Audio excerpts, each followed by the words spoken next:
comments, Chairman Scott Lambert, and I'd like to call to order our final 2023 Supervisors meeting of East Whiteland Township. I will be on the Zoom portion of this meeting as I'm a little under the weather. At the Township Boardroom will be Rich Morrow, Peter Fixler, Bernadette Kearney, and Steve Brown at the main table. Some decorum points I'd like to make here is that the meeting is being recorded. Residents will have the opportunity to comment after each agenda item has been discussed by the board and staff. And any topics not on the agenda can be commented on up to 3 minutes, as well as during the public comment section. We would stand and offer the Pledge of Allegiance.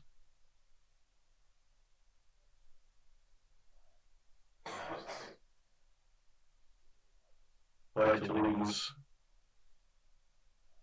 to the flag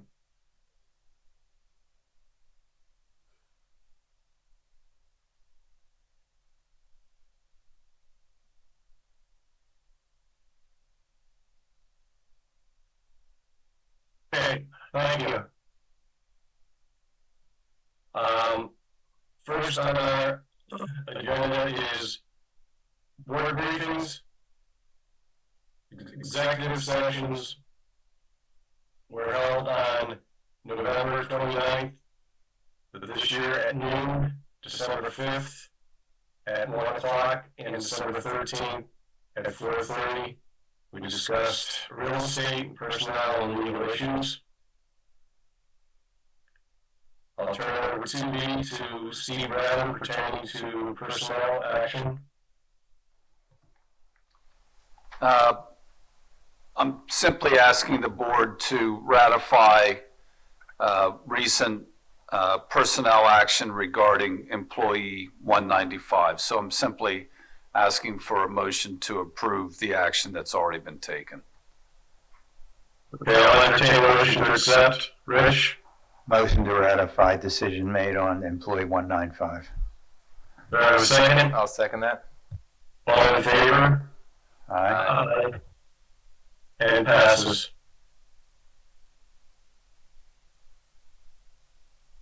Catherine, you've got some grant update information for us? Yes, for the December report, the township has submitted a statewide local share, or also called an LSA application, for the police department building phase 1 site work for just over $1 million.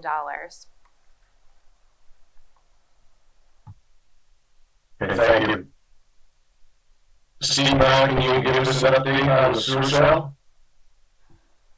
Sure, there's not much information, but we're still in a holding pattern where we have made the first of what would be 2 applications to the state Supreme Court to hear the case. The PUC and Aqua have also made that same request, and we're just waiting to hear back. Thank you. I'd like to note that on January 2nd, 2024, Township will be holding up the organization meeting at 5 o'clock. This meeting will be in person only. It'll probably not last longer than 15 to 20 minutes, I don't think. Chris Shaver, would you like to introduce our new 2 police officers?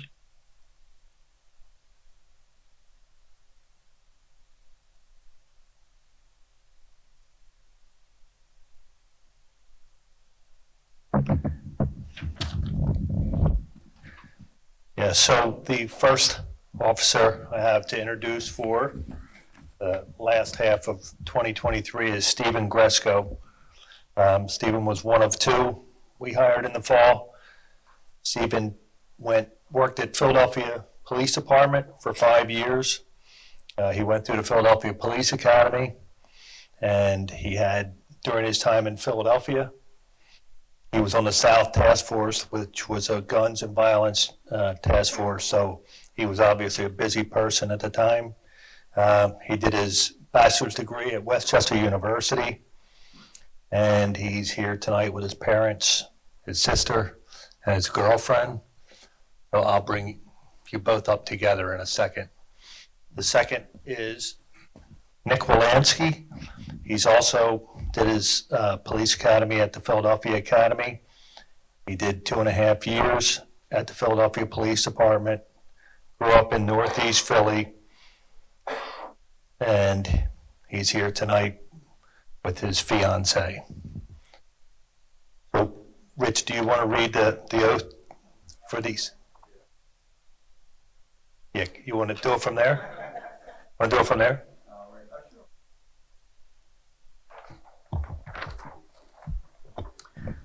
Let me have them come up here. Yes, yeah, that's right.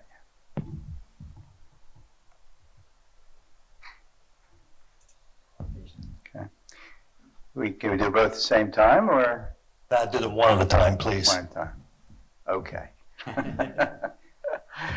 I state your name on the left. Being duly appointed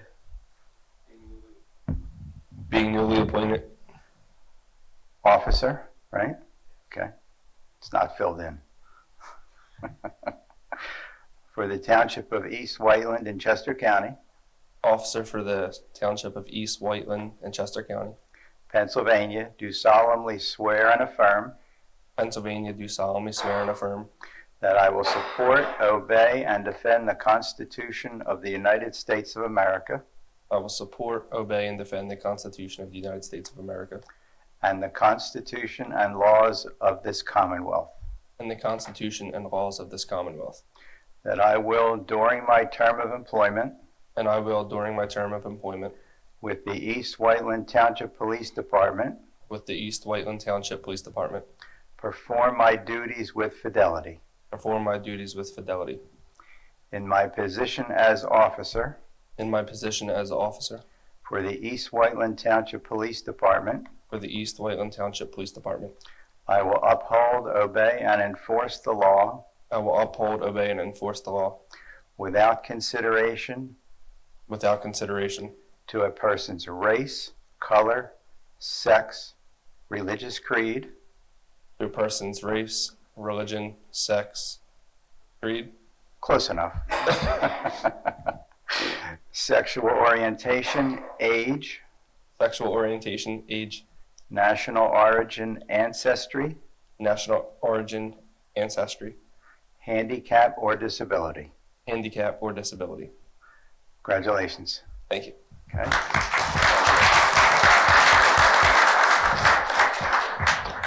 I state your name, I, Stephen Gresco, being duly appointed officer being a duly appointed officer for the Township of East Whiteland in Chester County, for the Township of East Whiteland in Chester County, Pennsylvania, do solemnly swear and affirm Pennsylvania, do solemnly swear and affirm that I will support, obey, and defend that I will support, obey, and defend the Constitution of the United States of America the Constitution of the United States of America and the Constitution and laws of this Commonwealth, and the Constitution and laws of this Commonwealth, that I will, during my term of employment that I will, during the term of my employment with the East Whiteland Township Police Department, with the East Whiteland Township Police Department, perform my duties with fidelity.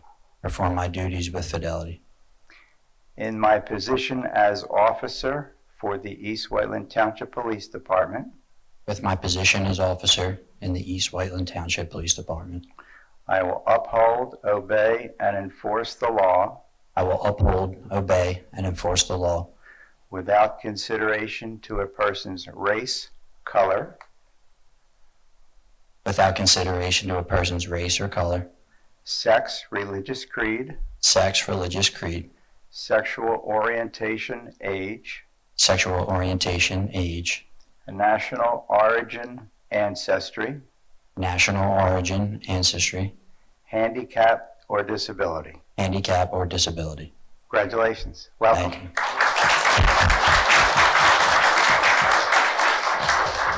You want to go up and shake hands with the board? I just want to say we're happy to have the extra help.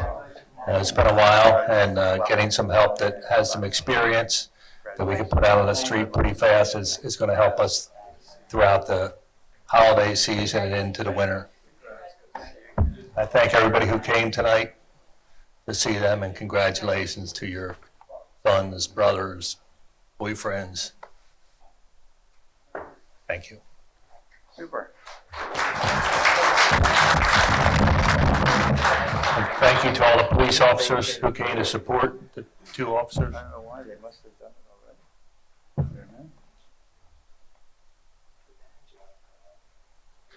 already. Okay, thank you. I feel very safe right now.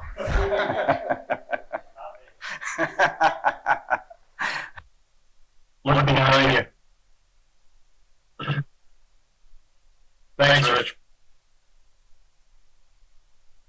Congratulations. And moving on, our next area we would like to discuss is Catherine Ricardo. If you can kind of give us introduction to our new first ever park director and some of the events that are on the way.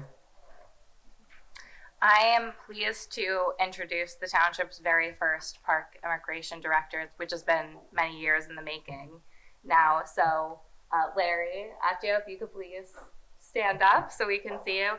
Larry comes to us from Philadelphia Parks and Recreation. He has 7 years of experience. He graduated from Temple University and is a certified park and recreation professional. He brings considerable experience in programming and summer camp planning and park and recreation facility management. He has been a phenomenal addition so far to our team, and we're thrilled to have him as our first park and rec director.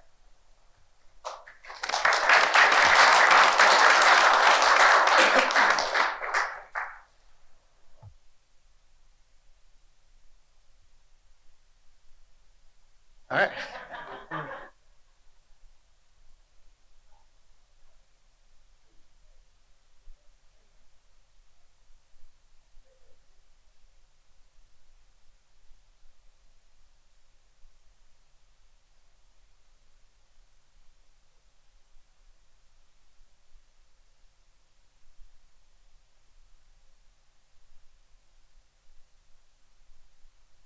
Catherine, are we going to list up any of the upcoming events that are initially planned? That's coming up in just a few agenda items. Okay. Then moving on, we'll move to board motions and resolutions. Scott, there is one other board briefing that from Greg. Yes. I just wanted to make everybody aware, and it's advertised on the township website and social media accounts. We're going to be hosting community CPR classes at the fire station quarterly throughout 2024. Our first scheduled CPR class is on Saturday, January 6th from 9 a.m. to noon, and we ask everybody to pre-register by sending an email to publiccomment@eastwhiteland.org. Thank you. And those are free to residents? All we do is the cost of the program is to cover the cost of the cards that we have to purchase to distribute to everybody. Okay, all right.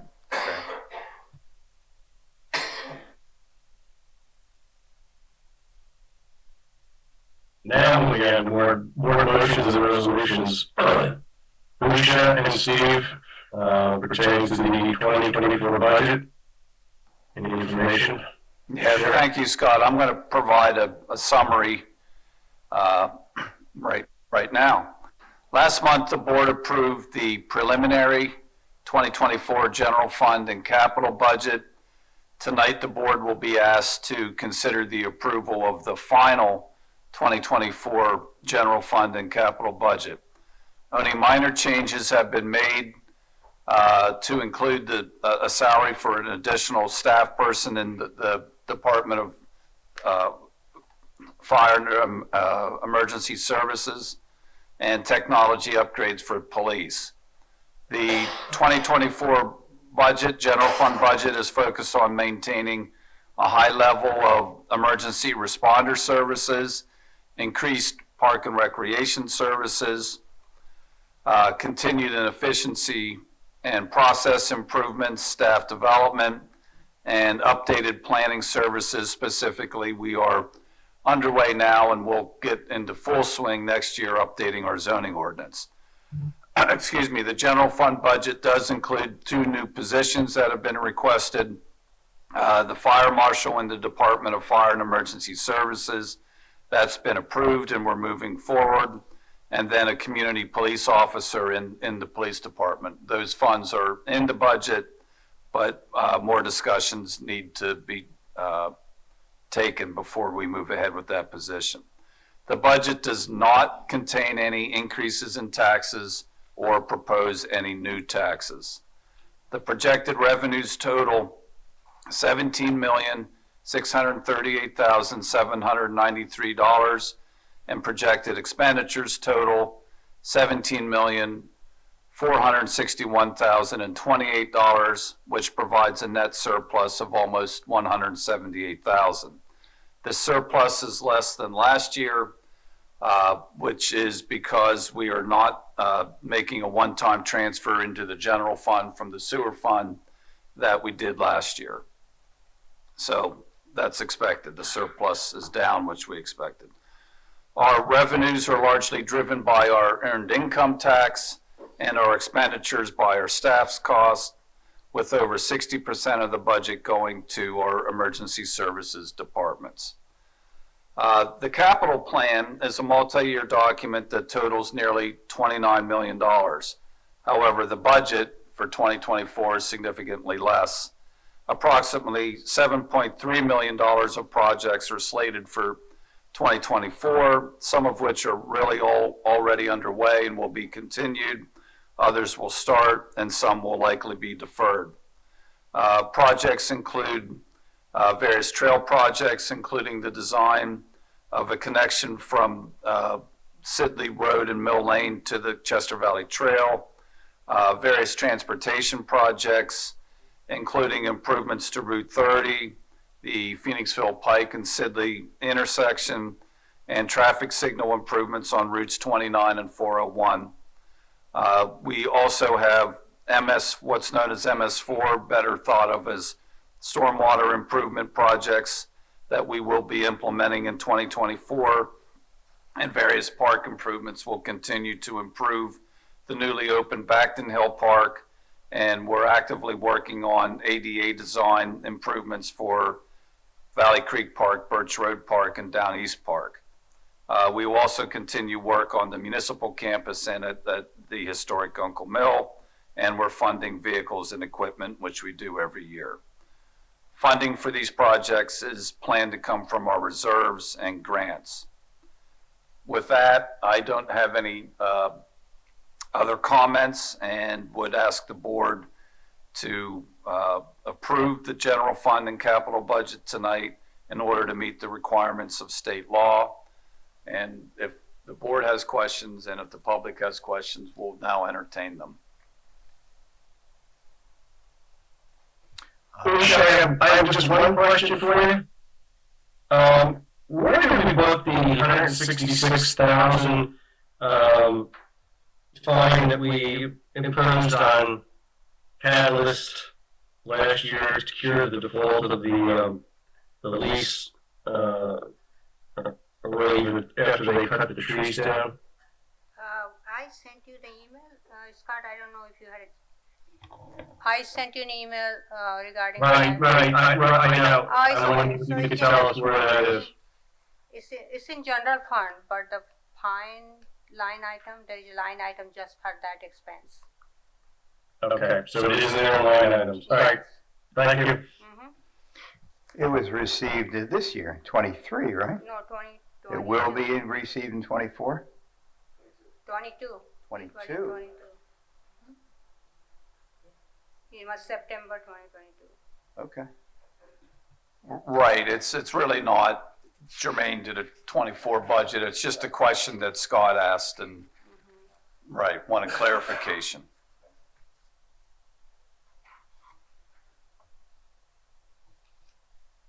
Don, any questions from the public? No, there doesn't look to be. Anyone in the audience have any questions? Nope. Looks like we're good. So you're my ears and eyes, Donna. Okay. Okay. No questions, right? No questions. All right, okay. Peter, would you like to make a motion then? Sure, Scott, thank you. I'd like to make the motion to approve the, where is it? 2024 East Whiteland Township budget. Have a second? Second? All in favor? Aye. Aye. Aye. And passes. Thank you. Thank you, staff and leadership, for compiling all those numbers. I know each year is a 3-4 month marathon, and I appreciate your effort in putting that together. Thank you very much.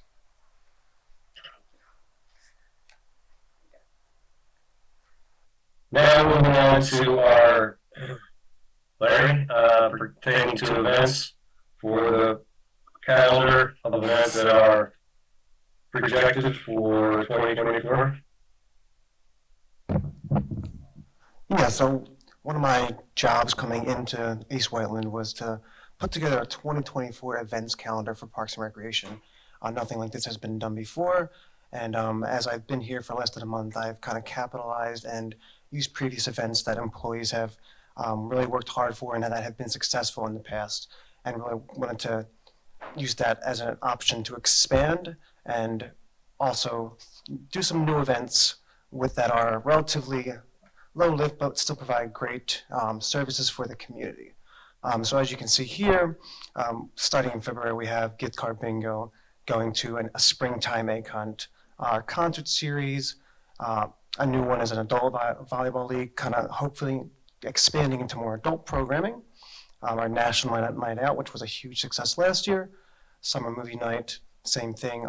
We might do one more movie night in the fall as well. And then again, our trunk or treat was a huge success this year as well. I'm asking the board to consider these events with the idea that as I grow into this position more, get connections in the communities more as well, and really have a better understanding of how East Whiteland works and all the community organizations at play, dates and themes might change. Could you consider something related to the senior citizen side of the township folks? I have definitely considered that. It's more about an issue of finding a good space to have repeating events for that. So again, as I get a better foundation in this position and East Whiteland, I might be able to find a more secure venue for that sort of thing. We could always do something outside of the park, Absolutely. but weather permitting is difficult sometimes to handle. So, yeah, as long as you're open to ideas, I think that is what we're looking for, and that'll be great. 100% open to ideas. This is a guideline to inform the year with things being able to be added in between with really no issue or hesitation at all. Peter, Rich, any questions? Where's the adult volleyball league going to be held? Out at the park? Battle of the Clouds, I'm talking with John Neal in Public Works. This might be a good way to coincide with the potential of redoing that volleyball court to make an actual sand volleyball court. It all looks great, Larry. Thanks for putting that together. Okay. Awesome. Thanks so much. Any questions from the public, other Zoom members? Nobody on Zoom. Anybody have any questions? Nope, looks good. Okay. Rich, would you like to make a motion for the calendar?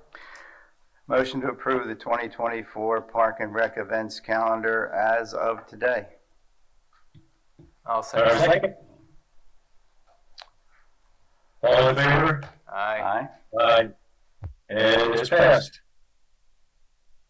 Thanks, Larry.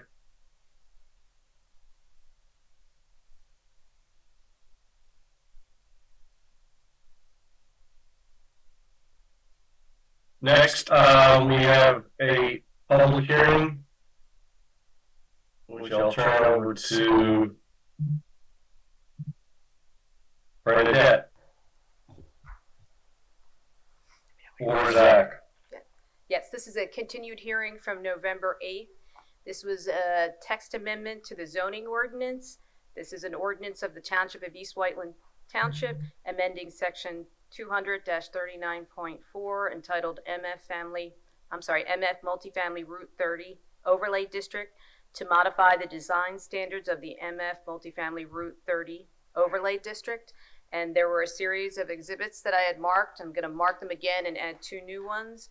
B1 was the September 29th, 2023 filing with the Chester County Planning Commission. B2 was the September 22nd, 2023 email to East Whiteland Township Planning Commission. B3 was the October 12th, 2023 email and letter to the Daily Local with the legal notice and proposed ordinance. B4 was the October 12th, 2023 email and letter to the Law Library with a copy of the attested proposed ordinance. B5 was the October 24th, 2023 Chester County Planning Commission review letter. B6, the proof of publication. B7, the ordinance. B8 is a new exhibit. It was the July 7th, 2023 Chester County Planning Commission review letter.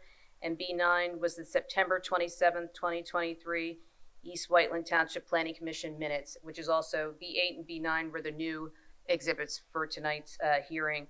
We added the July 7th, 2023 Chester County Planning Commission review letter since the October 24th, 2023 Chester County Planning Commission review letter had referenced it. What the Chester County was basically saying was they were looking that the township consider more density in exchange for I forgot the name of their. No, they were looking for. I apologize.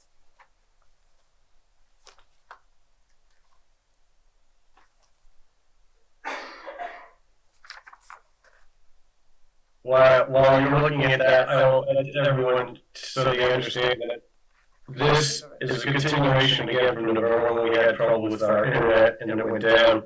We just wanted to run through it again so everyone got the details, and it pertains to the design standards, nothing more. The Chester County Planning Commission was recommending that the townships consider providing density bonus incentives in exchange for the inclusion of affordable housing units, which they have been promoting. So yes, as Scott had indicated, this ordinance is providing design standards. It provided, as part of the conditional use criteria, there would be a pier, fence, hedge requirements, plans, assessments, and reports have to be filed with a conditional use application.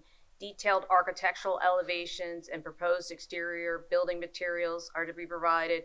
Height restrictions, setbacks from streets and track perimeter, number and location of off-street parking, a review of traffic improvements, and again, the pier, fence, hedge combination design standards were an attachment to the ordinance itself.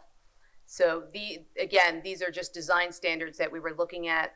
We had previously presented to the Board of Supervisors a zoning map amendment. That has been withdrawn from this. This is only a text amendment to the existing multifamily. No new properties are being zoned under this district.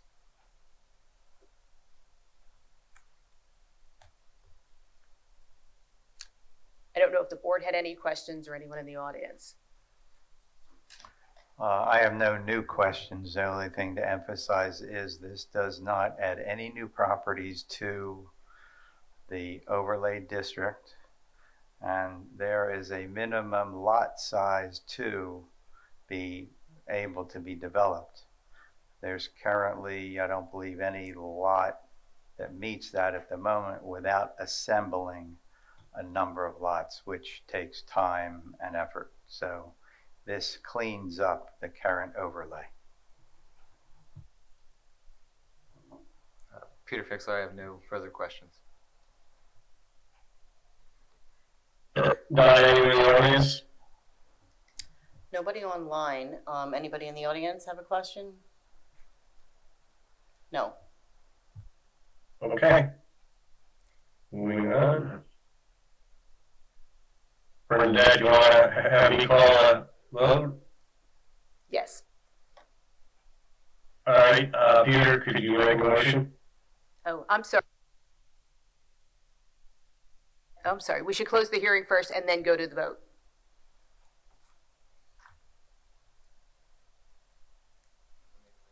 Motion to close the hearing? I'll make a motion to close the public hearing on the zoning text amendment related to the multifamily Route 30 corridor overlay district.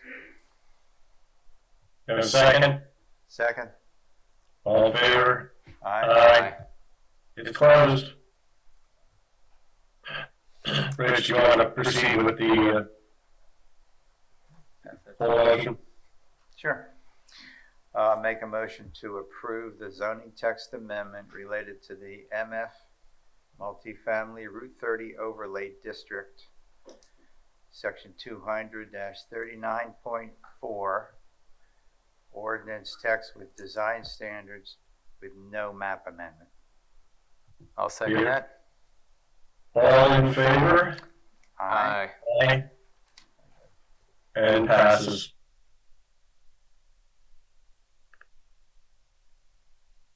Thank you, Bernadette. Anything else there?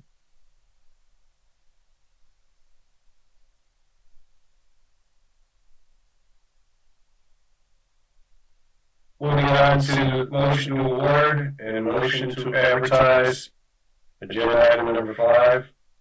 John Neal. Okay, we had the rebid for the Route 29 traffic signal performance measures last week, and we are recommending the award of the project to Armour and Sons Electric for $267,525. That was $65,000 below the first bid. Have these folks worked with us before on similar projects? Yeah, Armour's been around for quite a while. They're very experienced in traffic signal work. They have worked here, but it's been a very long time. Okay. Peter, Rich, questions? None. I have none. I just saw them doing work at near my work at Hillcrest and Germantown Avenue. I've certainly seen them around before. Good. Rich, would you like to make a motion? Sure.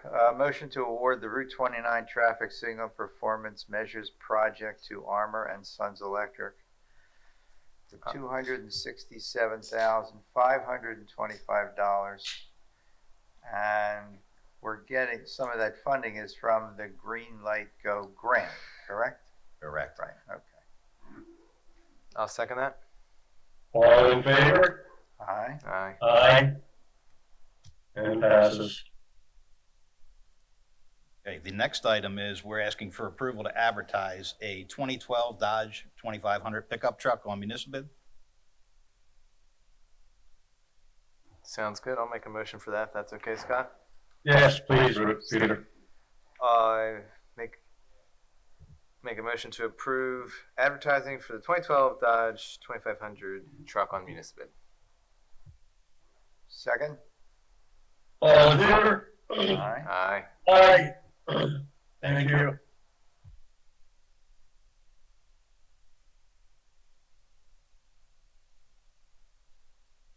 Moving on to planning and development. Zach, if you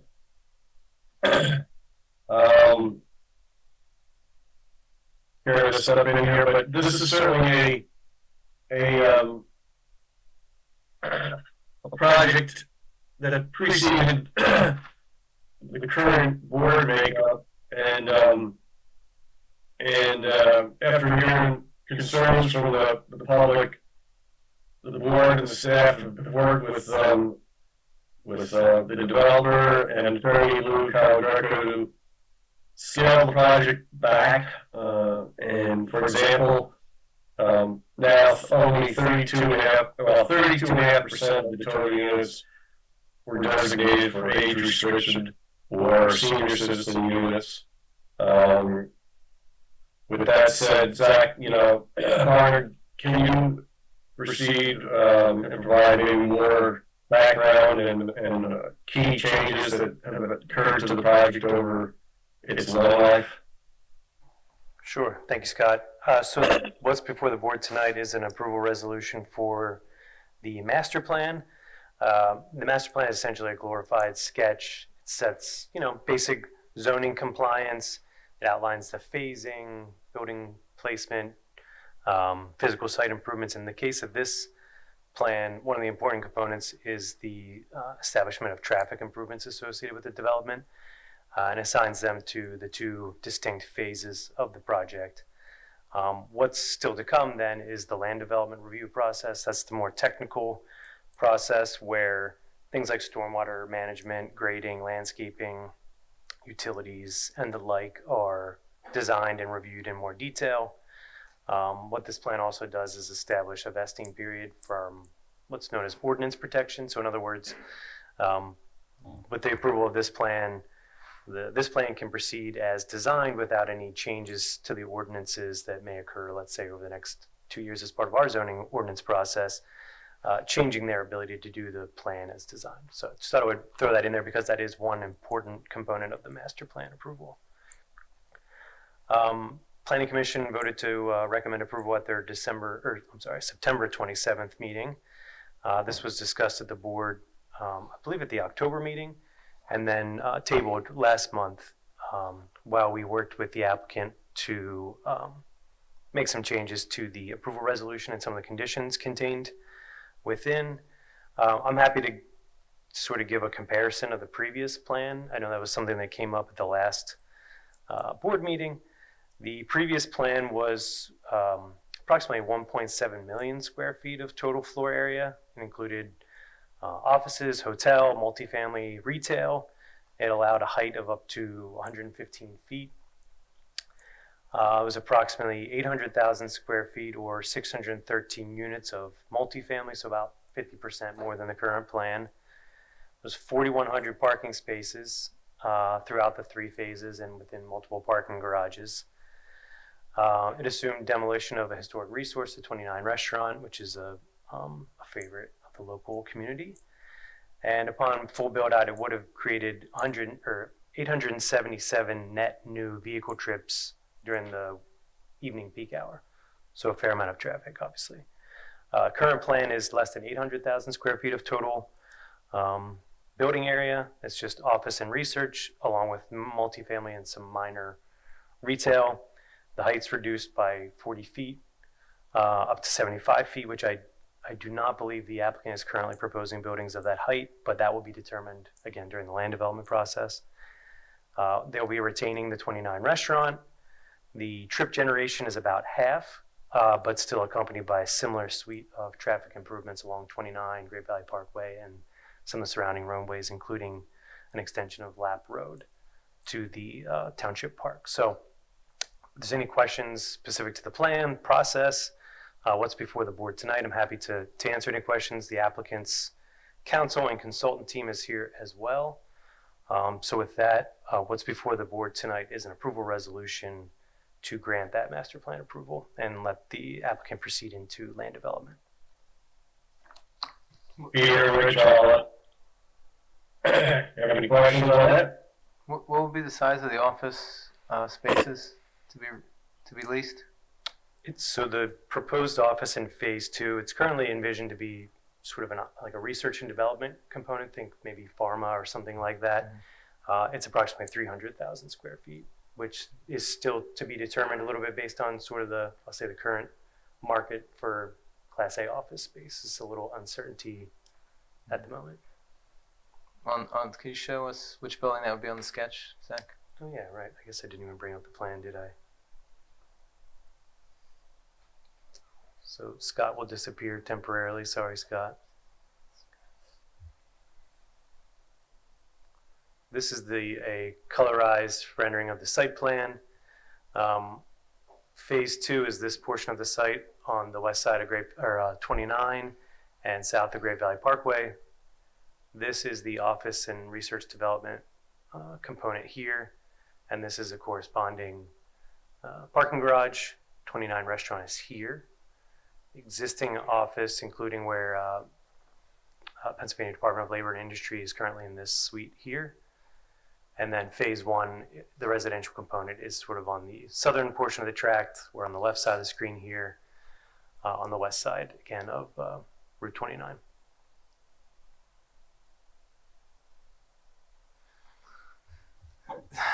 The reason I'm asking this location, Zach, is we just had a meeting with, was the Arlo over off of Sweetsford Road, 52 Sweetsford? Yeah, the company is called TriPoint that you're TriPoint, referring yeah. to, yeah. And, you know, I hate to see history repeat itself with the residential going in first, followed by the commercial, and the difficulty in, this is a different situation, obviously, the building isn't built. The difficulty in that they're experiencing in getting tenants in a building. This one doesn't exist, but tenants in the building because of the residential that's also on site and a shared driveway, and the size of the space that is proposed to be leased and or built, and that hang up repeating itself in this already difficult business park climate of obtaining leasers to take those spaces. I know that just happened this past week, and that it raises concern on my part for what's going to happen or what's not going to happen, and the potential owner being stuck with a vacant lot or having to seek out even more residential in a commercial corridor or industrial business park corridor. Sure, yeah. So what Peter's referring to is a property owner recently approached the township about some difficulties they've had with leasing a property that currently exists next to the Arlo Apartments on Sweetsford Road, sort of at where the slip ramp or the ramp comes off at 202. And I think what they were referring to is the challenges they've had attracting tenants to the site because of a shared driveway into the site. So you essentially drive in on the left, you have apartments, and on the right you have this large office building, and it not presenting sort of like a corporate feel. It feels like it should be an apartment that's next to that apartment. So I think it's given them some challenges. I would say two things, I guess. One, that's pretty specific to that site. It's a very good point overall relative to the challenges of the market. I would say this site is a little different in that it's got sort of designated access, like as much as this is intended to be one tract developed as one in multiple phases, it's almost like two distinct projects with their own entrances and sort of like their own, I'll say, gateway into the site, in the sense that one will gain access off Great Valley Parkway and the one will essentially gain access off of 29 and Lap Road. But it's a very good point, because the best intentions of mixed use. I thought it was the building closest to 29. Say that again? I thought it was the research building was one closest to 29. It is, but it'll take access off of Great Valley Parkway. So when if you were visiting the site or coming to work, you'd come in off 29, enter on Great Valley Parkway, and then drive in. Whereas the apartments will primarily take their access from this new Lap Road extension out to 29. I say that only to differentiate between like how you'll access one part of the site versus the other, which I think was what the other property owner was referring to. It's a very good point. Mixed use sounds great. It doesn't always play out the way that people had envisioned it when they either wrote the ordinance or approved the plan or what have you. I would hope that that's not the case here, but certainly I can't predict the future. But I would hope that these two would be different enough that they wouldn't face those same challenges. Oh, that's a parking garage above Here. The research facility. Yeah. This Okay, here. so it is quite separate. I'm sorry, I pictured the residential for whatever reason. My bad vision, really. being the beige building above the. Yeah, they would take access off of technology, sort of like the back way in from those, like maybe coming from the south, which is to the left of the screen here. But anybody coming, from 29 or the north would come in off Great Valley Parkway. You've made that clear to me now. Thank you, Zach.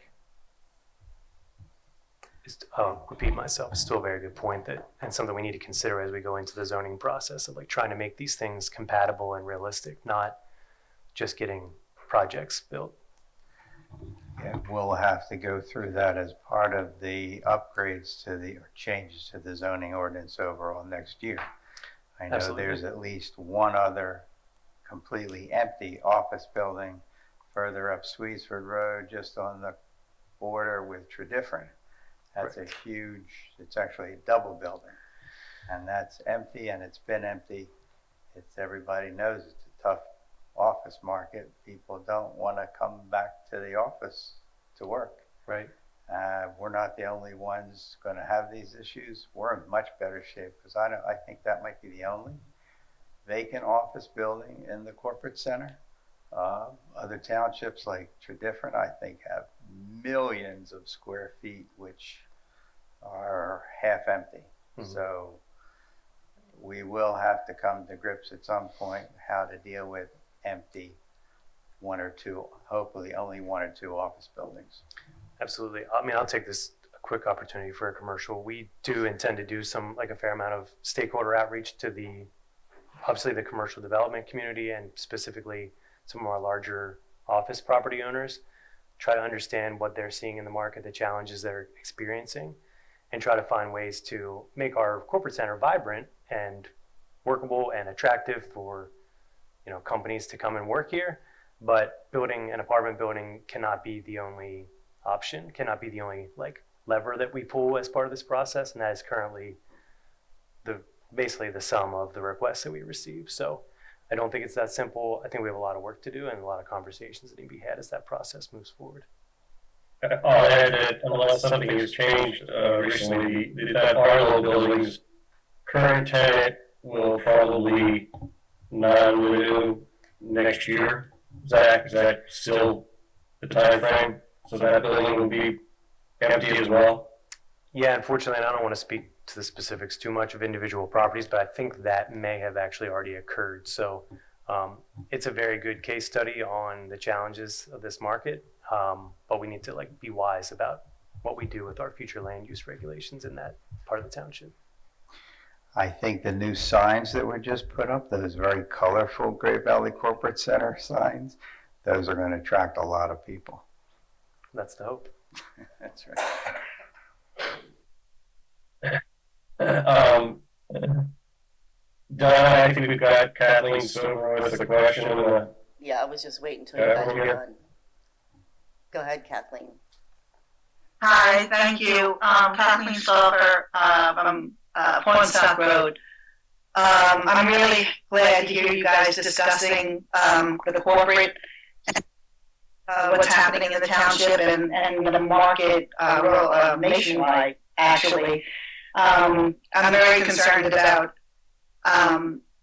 as people aren't coming to work, empty buildings and what that might pose for our township.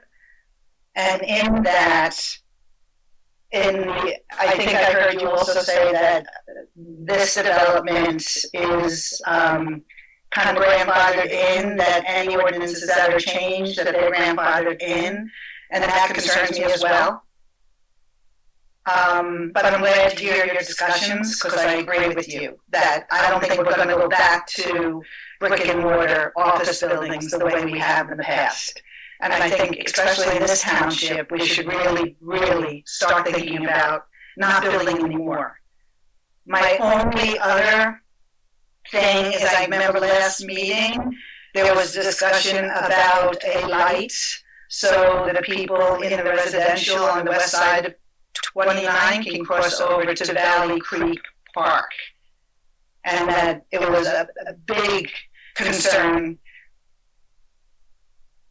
raised about that, and especially from the truck drivers who actually drive the big trucks that come out of Glasgow and the quarries.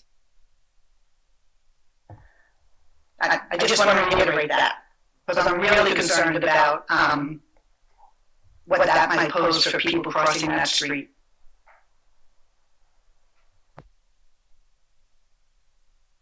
Yeah, I mean, so I would just say that what's currently shown on the master plan still envisions that intersection improvement, that signalized intersection, that would be further evaluated during the land development process in consultation with our traffic engineer, with PennDOT, et cetera. Safety is always the number one priority. Obviously, conveying vehicles and moderating traffic flow is important as well, but safety is always number one. I don't know that we need to go through all of the discussions that were had on this topic, but we think this is something PennDOT is going to require. We think that crossings of this road, though not as voluminous, let's say, as elsewhere in the township, like the Chester Valley Trail, is something that should be provided. We think people that move into these will want to frequent the park, and if they do that, it should be done in as safe a manner as possible. So we'll continue to evaluate it. We'll make sure that it's done in the safest way possible, and we will further clarify that during the land development process. Zach, can I also add that, just to point out, which I don't think was clear in the last meeting, is that Route 29 is a road that is controlled by and owned by PennDOT, not the township, which has a bearing on some of the activity on it. Am I correct, Zach? Yep, absolutely. Can I ask a question to that then? Sure. How much influence can you as a township have on what PennDOT does there? Or is it going to take us as a community to write to PennDOT? Yeah, that's probably not the easiest question to answer, but I would say they certainly will want to have a conversation about this. They'll certainly hear any concerns that we have, and we'll relay the concerns that have been raised by our residents. But at the end of the day, whether it's signals, crossings, widening, lane improvements, things like that, these are all subject to PennDOT approval. So we have some, I'll say, influence, and we can share our concerns, but ultimately I think it'll be a PennDOT decision. Okay, thank you. Anyone else with any questions? Does anybody have any questions? No. Peter, Rich, no further questions from you guys? I have none. About the development? Yes. Yeah, I had questions about the hang-up a member of the planning commission had about the 3-bedroom apartments in the development. I can speak to that, or the applicant can. We do have a condition in here that limits not only the total number of units, it limits the number of 3-bedroom, non-age restricted units to 13, which is what's outlined in the fiscal impact study. It also limits the mix of 1 and 2 bedrooms, or at least the 2 bedrooms, to be not more than 161 units. The intent there being the representations that were made in the fiscal impact study, they project how many potential students may come out of these. In our experience, those studies, those models have been very accurate.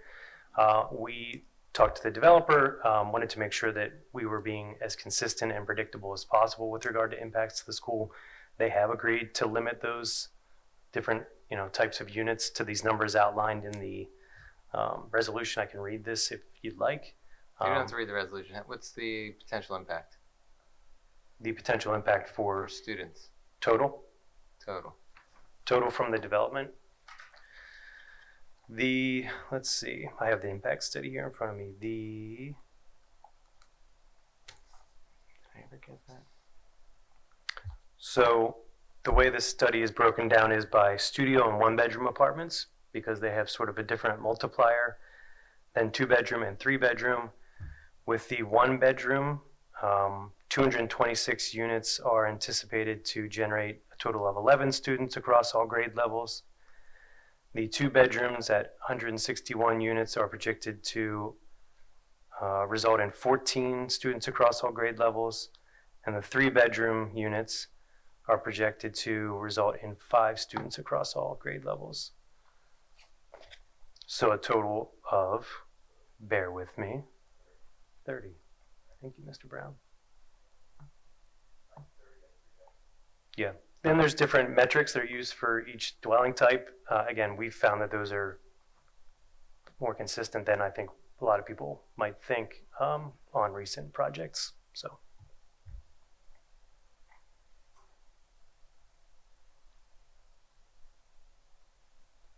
That's a lot of students in a very stressed school district. The other thing I would add to that, I apologize, I should have mentioned this. The applicant has voluntarily agreed to age restrict certain units. So I understand that it's 130 out of the 400 will be age restricted, and then in theory that would, so that's not factored into the impact study. The impact study Is it 130 assumed or all market rate. 226? It's 130 age restricted, How many total units is it? 400.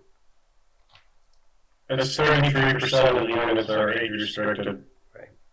The point I wanted to make here is that the fiscal impact study assumes all market rate just for consistency purposes, and because that's what this was intended when the study was completed, they have since agreed to age restrict some. So in theory, that would result in a lower. There are very few, if any, students coming out of those. So figure 30% of the units would have no students at all. So 20 students, let's just say, as a rough round number without doing any further analysis. Instead of 30. Correct. 5 of them coming from the 13 3-bedroom units. Theoretically. Most likely. Or none. We just don't know for sure. But those numbers, again, they do seem to be pretty consistent. Could I ask the applicant, what is, are they both the age restriction or the regular non-age restricted units going in together or in a phased approach?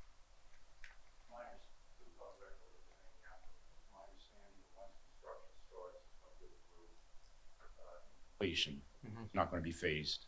They'll be built together.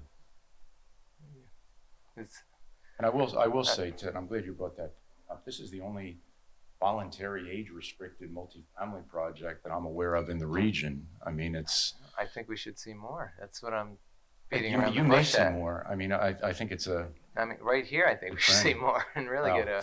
Let's not get ahead of ourselves here.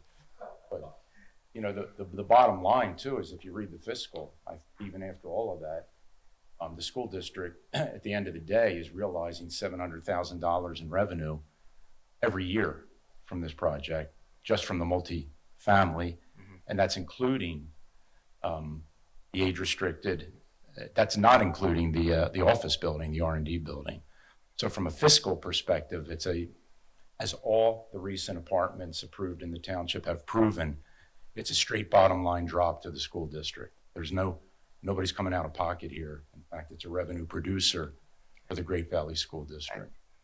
I no argument to that, Lou. I just the pressures and the impacts that happen to the school are real, and in real time, the 5-6 building going in is going to be overcrowded in a minute, and that's no matter how much money is there, it's still puts pressure on the entire school district. I just wanted to make sure that the impression wasn't given that as opposed to single family residential development or townhouses, which do generate probably don't pay for themselves at the end of the day, the school district.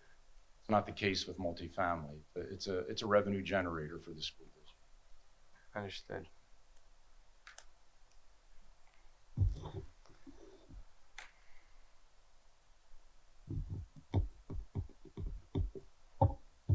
Any further questions, gentlemen? I'm thinking here for a second. Just. All right, thank you. And Diane, anybody in the public? Aye. Questions? No, I don't think so. No.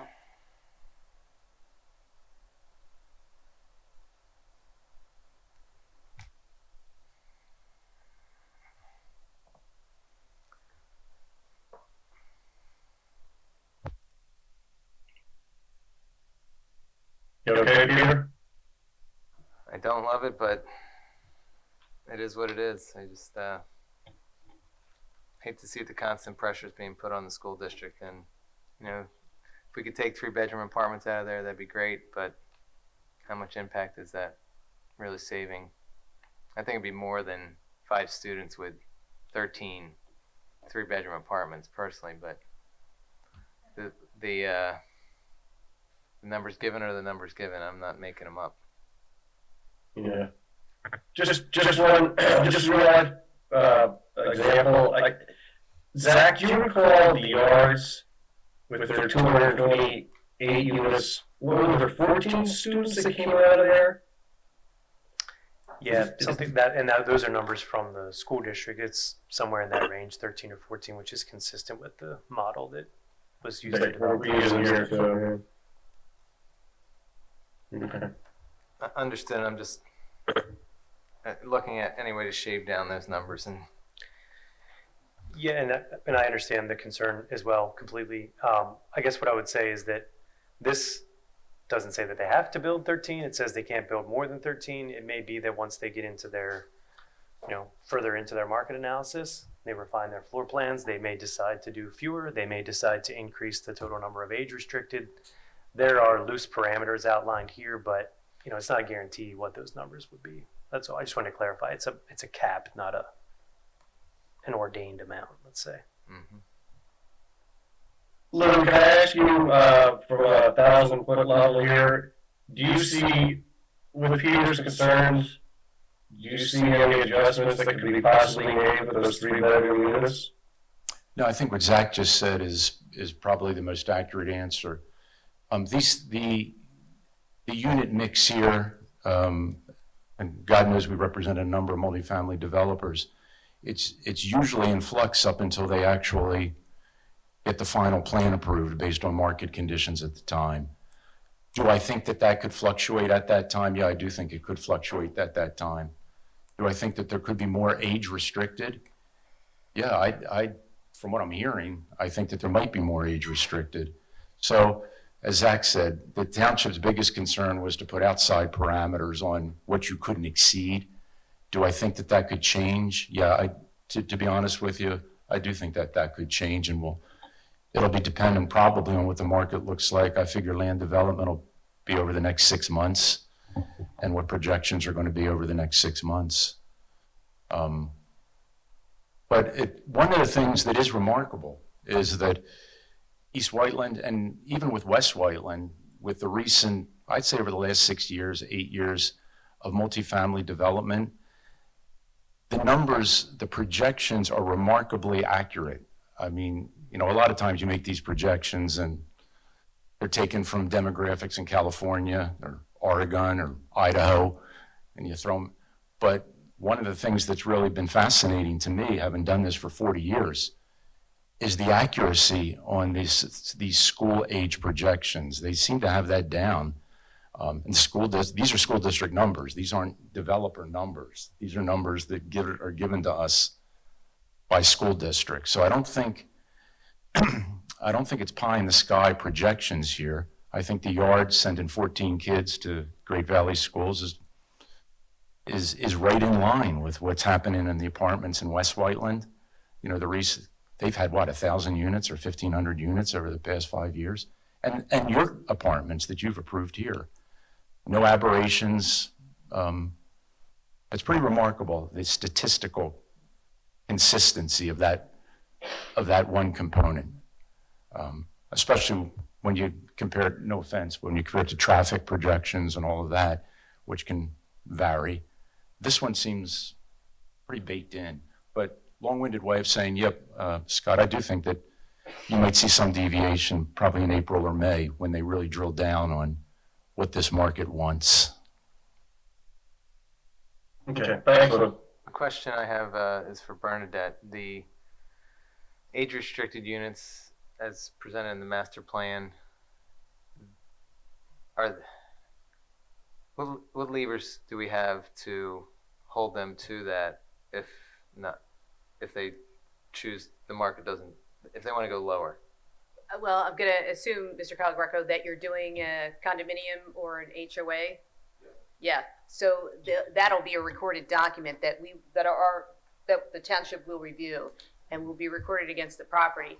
And, as Mr. Calgreco knows, it's hard, once that's on there, it's hard to undo it. My guess is that would be released to building permit. Time. I mean, you know, you're going to tell your inspector, these guys get 13, if that's what they use, 13 three-bedroom units. Not the 3-bedroom. I'm talking about age-restricted units. The age restriction pulls in federal regulation. Yeah. Because if you're going to do age restricted, there's a whole panoply of restrictions that you have to follow pursuant to the federal government. So there'll be a restriction, an age restricted. You can only age restrict under certain circumstances. I was a little bit surprised, as I've been very candid in saying, I've never had a client volunteer to do that absent, because as you know, your ordinance doesn't have any age restriction requirement. But that will be baked in, as Bernadette said, there'll be a covenant recorded with this approval. It'll be in your land development. Hopefully we get land development approval if we get through tonight. That'll be a condition of your land development approval. So there'll be a document of record which limits it to 13, limits the number of age restricted units. Can that number go up, though? Yeah, it can go up. Is it easier to go up than down? Or can it not go down? That's really the base of my question. No, I mean, the way the decision is worded, we've committed to a certain number, I forget what the number is, of age-restricted units. It is 170, no. Whatever the number is, that's what we've committed to. There won't be lesser age-restricted. There may be more. I think the client's sort of putting its foot in the water here to see what the receptivity is. One of the things they have found, and Greystar builds apartments, they're the largest apartment developer in the country. One of the things that they have found is that, as with adult-only communities, there's now this appetite for adult-only rentals because they can have certain amenities.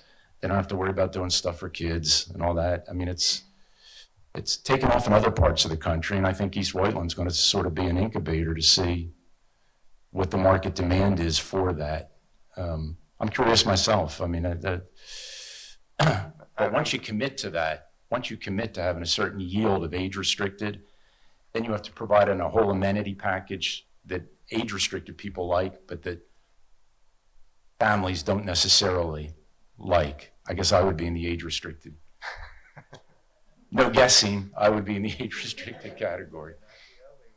But yeah, I think their analysis is, to Scott, to your point, if they're going to invest in an amenity package for age restricted, they may just adjust that yield upward because you got to pay for that age restricted package, amenity package. So my guess is as good as yours, but the noise I'm hearing is that number could go up. Anecdotally, I can only hope that, from what I hear, I hope it could go up. Age restricted, still commonly referred to as over 55? Okay, all right. Over 55. Okay.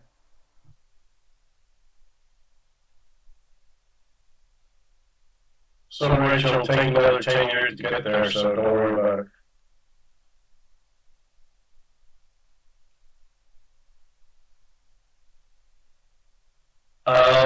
Donna, I think we've got another question in the chat room, I think. No, we don't. So, okay. No, thank you. Anyone else at the boardroom? Nope, there's no questions. Okay, without hearing anything else, and if Peter or Rich don't have any other questions, Rich, would you like to make a motion? Sure. Make a motion to approve the master plan of Gray Valley Corporate Center redevelopment, file MP-03-2023. Do I hear a second? I second. All in favor? Aye. Aye. It appears that we have a 2-to-1 vote. I would say nay.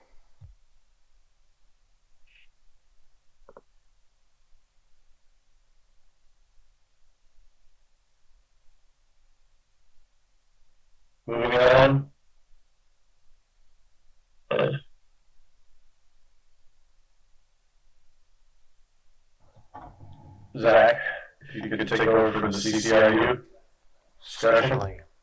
So the next item here is really just an informal presentation, call it an update from the Chester County Intermediate Unit, the Career Development Center, proposed at 40 Moores Road. I don't want to speak for Mr. Stingle, but the Planning Commission recommended approval to the board at their November meeting. In speaking with the applicant, we thought it would be good to come in and provide an update to the supervisors coming out of that process, coming out of the conditional use process on where they're at with complying with the conditional use order, where they're at from a site design standpoint, and any other updates they'd like to provide, and then just give the opportunity for the board to ask any questions before they revise and resubmit and come back looking for an actual approval. So with that, Mr. Stingle. Thanks, Zach. Excuse me. Yes, board members, I just wanted to, we haven't been here since the board approved the conditional use on the plan.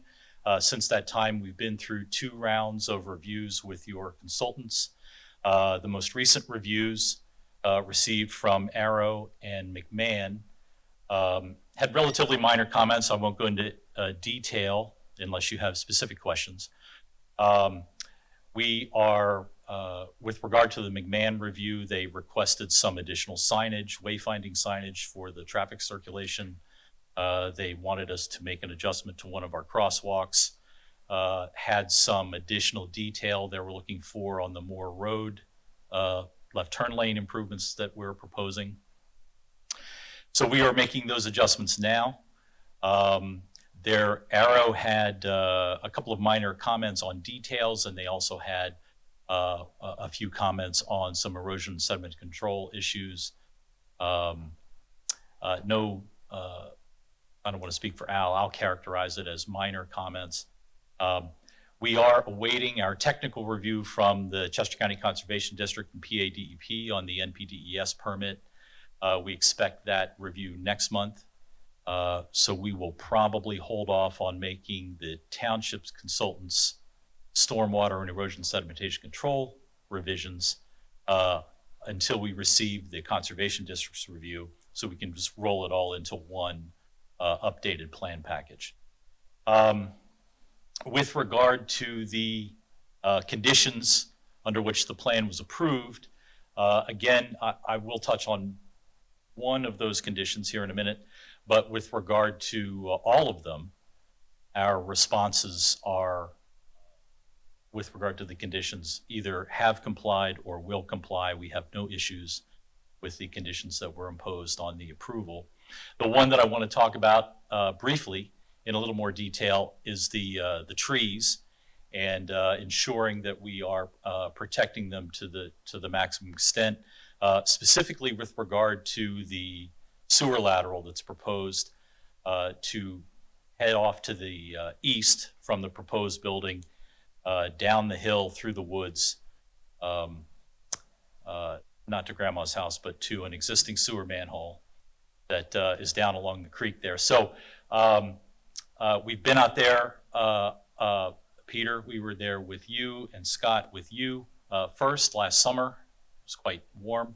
We were there in much cooler temperatures with Zach and Al just before Thanksgiving, walked the woods again. Since that time, we have located and staked the proposed locations for the sewer manholes as they head down the hill, put ribbon around the trees that are slated for removal, and we'll go out and look at them at least one more time with Zach and Al, and of course any of the board members who would like to attend. But I will say that having had those manholes staked, there are a couple of trees that, well, there's one in particular that not proposed for removal on the plan. However, I'm concerned about the proximity of the sewer line to it. So we're going to make an adjustment so we can move the sewer line further away from that tree. And then there is another tree that is, or rather has been planned for removal. It's a beech tree. There really aren't that many beeches in the woods, and I think it's a shame to lose that one. So I think we can, without impacting other trees, move that sewer manhole and save that beech tree. So we're going to make those adjustments. And then said we can have a little site walk and look at it one more time before we finalize it on the plan.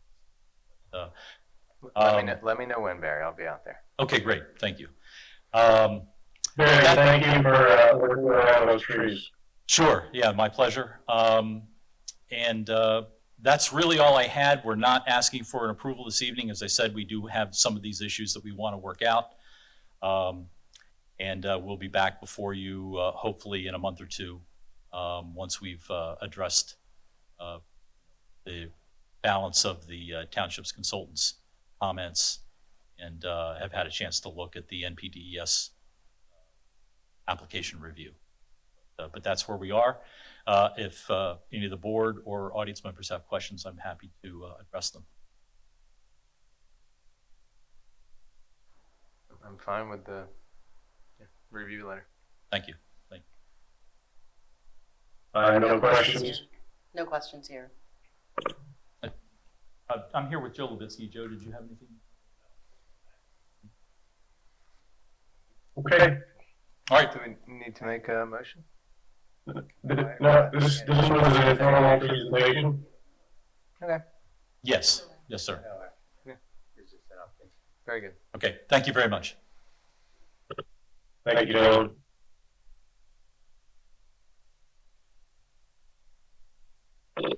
Zach, moving on to C and extension of time. Nothing special there. Yes, sir. So there's two items here to consider an extension of time. First is for a 2-lot subdivision on Old Valley Road, just up off Backton Hill, extending until March. We're awaiting a resubmission. The last round of reviews were pretty clean, so it should be a pretty straightforward process from here on out. The next is actually for this very same project, similar, waiting on a resubmission, consistent with what Mr. Stingle had to say. So those are the only two currently. We've got a couple other projects that are currently under review, so there may be some on the next month's agenda. And there is an item under consent relative to extensions, along with sort of the reaffirmation of some of the actions last month. So with that, it's really just these two into March. Okay, Rich, can we get an extension on these two here at this point in time? Sure. Make a motion to approve an extension of time to render a decision on SD 01-2023 99 Old Valley Road until March 31st, 24, and LD 09-2024 for the Chester County Intermediate Unit at 40 Moores Road until March 31st, 2024. Give me a second. I will second that. All in favor? Aye. And passes 3-0.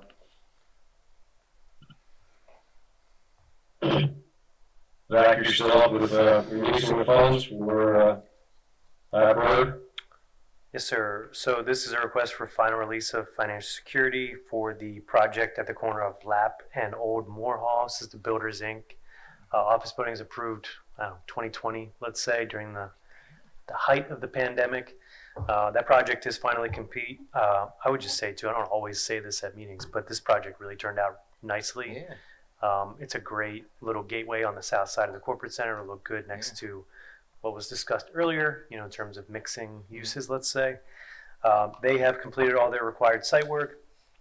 So the township engineer is requesting or recommending final release of their remaining security. Zach, was there an event there, like a grand opening event? Are you telling me I didn't get invited to their grand opening? I feel like when I drove by there, I feel like I've been in that building before. It was a really cool space. Yeah, it is. It does look like a very cool space. I did not get invited, and I do not know if there was a grand opening. Rich? But there probably My memory's was. not serving me well. Maybe I imagined it. That was. You're just being nice now. I'm pretty sure they probably had one at this point. Yes. That was a new ground up, right? Yep. Yeah. Yeah, it was. I don't know what I'm remembering then. Cool building though. It is cool. It looks out over the pond. They did some improvements to the pond as well. Like they added an aeration system, which was not required, but I think it makes an improvement for everyone has to drive by it. Release the funds. Zach, do we have to indicate the amount of the funds to be released? I suppose that wouldn't hurt. I can get that number for you right now. Sorry, I should have listed that on the agenda. Why are they paying the big bucks?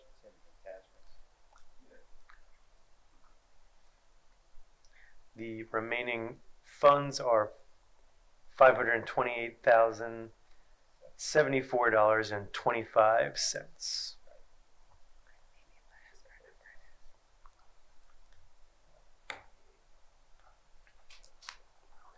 Richard, would you like to make that motion? You got that number? Sure. Yeah. Yeah, make a motion to authorize the final release of financial security for 514 Lap Road office. The amount of $528,074.25. I'll second that. All in favor? Aye.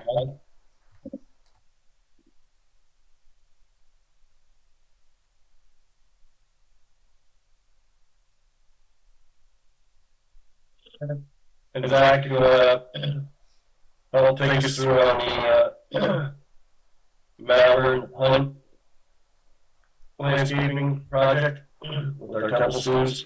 Certainly. So as the board knows, the township, in consultation with the local developer, recently decommissioned the sewage treatment plants, the sewer lagoons on the south side of Sweetsford Road near Malvern Hunt. That project is nearing completion, and in consultation with the applicant for the development project nearby, the township staff and the applicant has been working with the landscape architecture students from Temple University to design some concepts to kind of create a new forest, a new buffer there that will help sort of replace what was holes in the ground with water and sewage in them to now be a nice planted area that will, create some buffering between the development and the existing residences. So with that, I will turn it over to the students from Temple to kind of walk us through some of their process and the plans that they've come up with for the board to review and sort of comment on. Thanks for having us. So we sent in a presentation. Is there a way that we can click through it, or is there someone I can look to? And all right, I got you. Thank you, Zach. Great. Well, my name is Will. I'm going to kick things off here. I'm joined by Jared and Peary, who are going to be presenting with me. And there's a bunch of other of my classmates behind me, as well as Nate, our wonderful professor. We're in our Woodland studio, so we're learning all about what makes a woodland in the area and how can we make one ourselves. So I guess we'll get it started.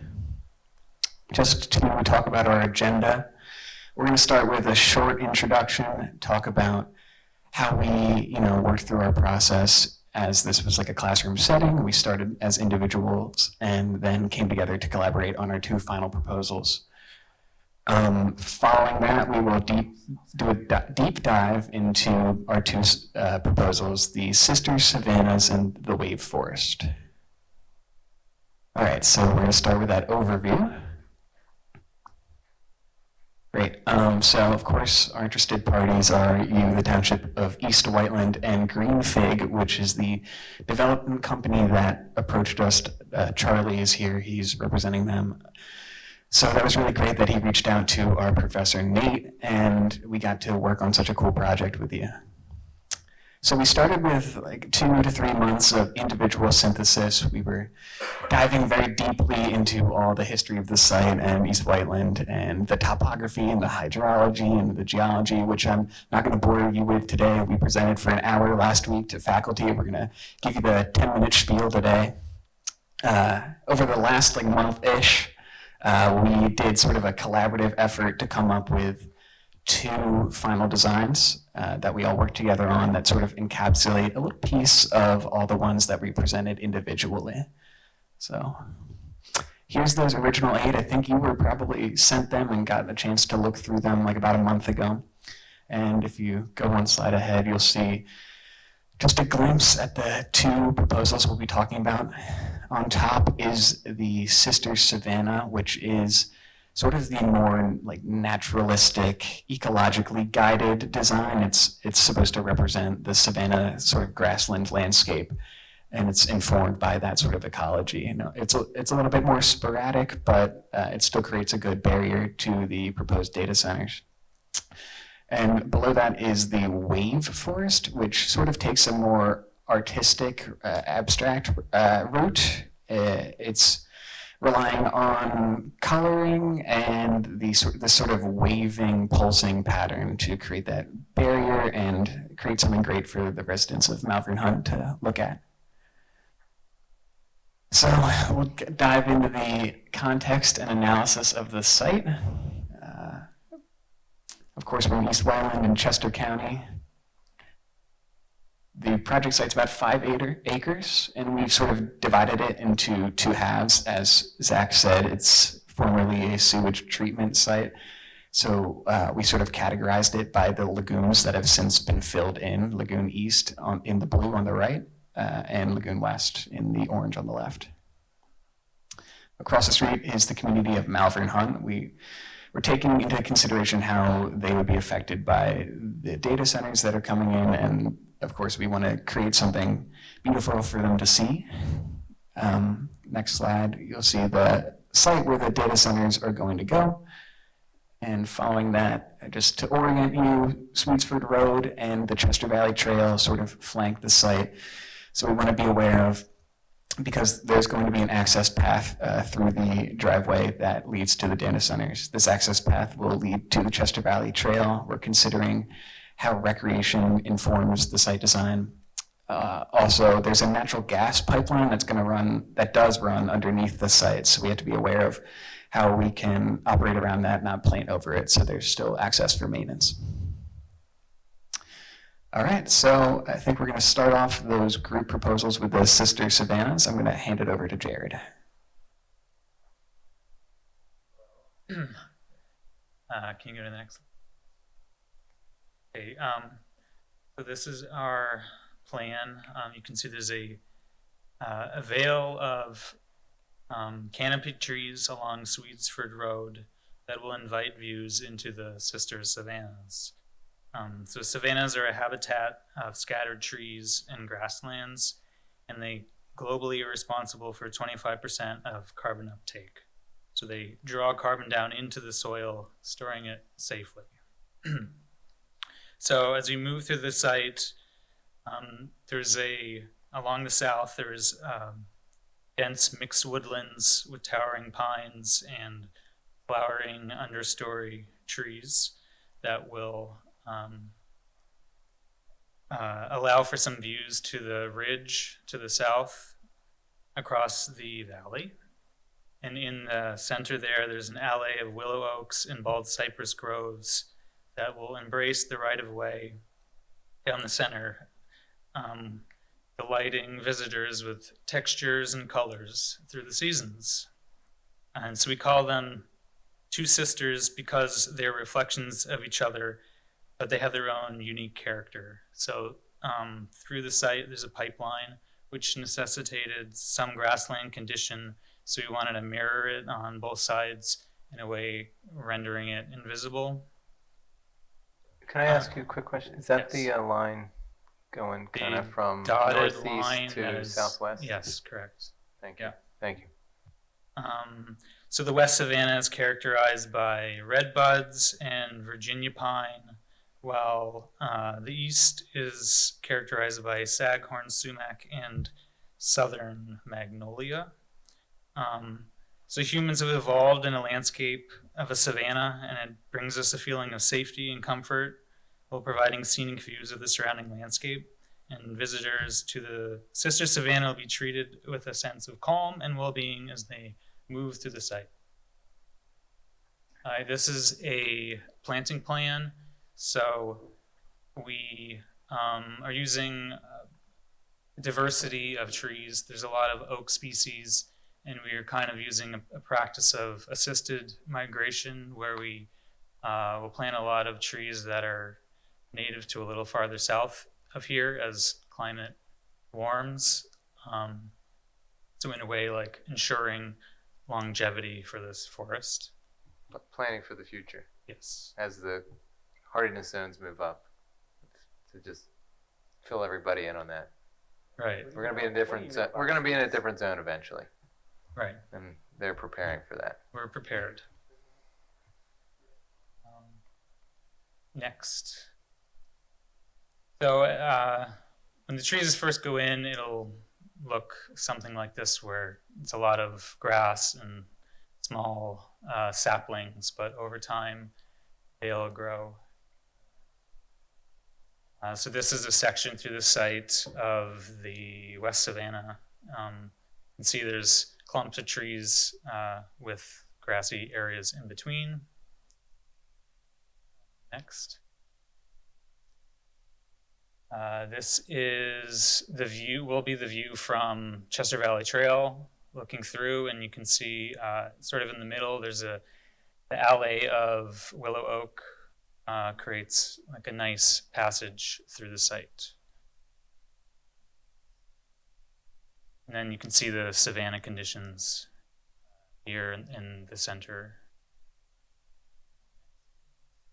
This is a perspective. So this is what it'll look like from Swedesford Road in about 40, 50 years. This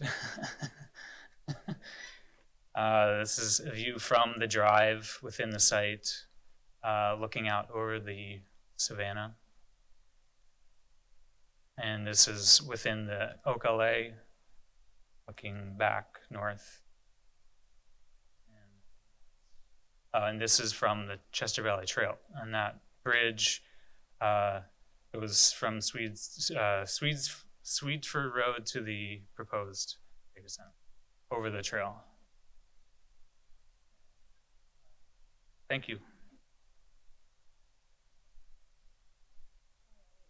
Can I ask one question here? In the savanna, is that free-flowing grass? Does it get cut? I would assume it doesn't get cut. I think the concept of that, it would be cut. Well, so the pipeline right of way needs to be mowed. I'm not sure. I think the gas company will do that. So it can either be mowed or allowed to succeed and fill in with trees over time. Okay. So I guess, John Neal, it's not additional work for you guys for mowing. Yeah, it'll need a mowing for the to begin with once the trees get established. Okay. Okay. Okay, thank you. It will take a little maintenance, but it's definitely going to be less work than a sewage treatment plant. You're in luck in that sense. The second forest that we're proposing as an option for this site is the wave forest. We can move to our first image of that. In this one, concentric ripples of trees compose the forest with evergreen species planted in serpentine bands that traverse the site and create a structure that would change seasonally. It would vanish and appear as the leaf cycles, spring, summer, and fall, and winter go through. We go to our next slide, you can see a kind of visualization of that in progress. So the deciduous species in between the evergreen bands would also be arranged in groupings by color to create a kind of pattern of reds and yellows that would catch your eye as you zip by on the Chester Valley Trail or zoom past on Swedesford Road. Up on Swedesford Road, as you can see, especially in the kind of left side, there are these kind of small patches of meadow that would have to be mowed on a yearly or so kind of maintenance schedule. Those patches of meadow kind of draw your eye into the site, but then you can see the bands of trees turn and help create screening and privacy for the lots around this forest, notably the data centers and the residents across the street. But those long allays catch your eyes and draw them into the site and bring your attention to the various species. We have 21 species in total picked out to compose these bands. And we can go to the next one too. Here's an example of how the different species might flower at different moments in the fall and create a textural and colorful display. And then in our next one, you can see a kind of image of how in the summertime, a sort of green shroud would encompass the whole site. But those species are grouped in drifts and swaths, and the resulting habitat that comes from this kind of planting is going to be extremely biologically diverse as well as visually diverse. All the tree and shrub species have been selected for their demonstrated capacity to thrive in this region, and as the climate zones shift a little bit, we're choosing ones that will hopefully fare well in that kind of movement. And so just as these kind of waves ripple across the site, which was formerly somewhat polluted by industry, even before its previous role as a lagoon, we're hoping that the effects of this forest would also kind of ripple outward in the same way in the ecosystem services it would provide, in the habitat that it would create for millions of micro and macroorganisms, and the dynamic beauty it would offer, and hopefully would inspire other future reforestation or afforestation projects. Do you have any questions about that? Yeah, we have a couple more slides. Here's our planting plan. A section showing the way that those patterns would kind of mingle and group across the site. Here's another section showing more of a view that you would kind of notice as you were driving down Sweetsford Road, for example, from more of an east to west perspective. But you get that same patterning. And here are some visualizations of a future growth on the site. And just sort of move through those. These are all in the summer, so you're not seeing that same patterning, but you get a sense of the different heights, the different layers of the forest here. So that's our whole project. Thanks so much for your attention. Will, do you have any closing words? All right. I have a question for the wave versus the savanna. Which would be the greater carbon sink? It's an interesting question, something that we would have to do a deeper analysis on. I know savannas are great carbon sinks, but so are trees, and you Absolutely. have quite a density. Yeah, I think that they would have like certainly pros and cons, and I don't have data on like that. That's okay. Just a curiosity question. Yeah, we could try to let you know. Don't worry about it. Thank you, though. So these are the two concepts being proposed. Are you looking to us to prefer one, or are you just going to run with it? We certainly value your input as it's your land. So you don't have to just. I guess so. Yeah, I mean, we're interested to hear what you think, and if you have any input on the older designs as well, it could all inform us. But I think the decision is out of our hands as Temple students, so we're handing it over. Gotta love that candor, right? Charlie must have something to say in that regard. No?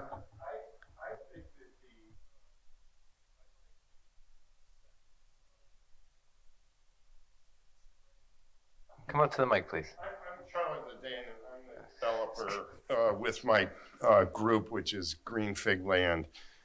And with what we're doing there, when Sue Drummond was here, we talked about that area, and she said that when we were going to take out the sewage treatment plant, that there were trees along there at one time before that was even farmland, and they got taken out, and David Cutler, I think, also took some trees out. And we're really sensitive to the fact that we're building large buildings there, and we want it to look good, and we don't want to we want to be additive.